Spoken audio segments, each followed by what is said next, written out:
જે ઈશ્વરનો આશ્રય છોડીને કોઈ નેતાનો આશ્રય લે છે એને રડવું પડે છે. અને જે કોઈ સાહેબોનો આશ્રય લે છે, પણ સાહેબોના સાહેબ ઈશ્વરનો અનાદર કરીને કોઈ સાહેબનો આશરો લે છે, ત્યાંથી પણ એને ધક્કો જ પડે છે.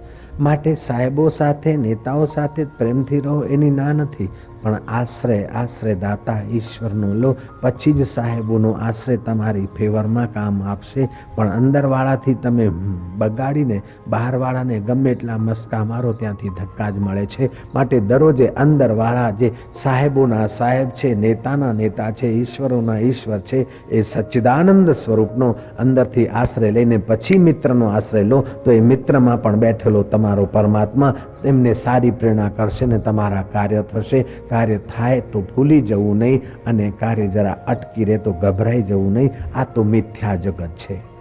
જય શ્રી કૃષ્ણ. તમે પ્રયત્ન કરો પણ સફળતામાં ફસાઈ જશો નહીં, વિફળતામાં ગભરાઈ જશો નહીં.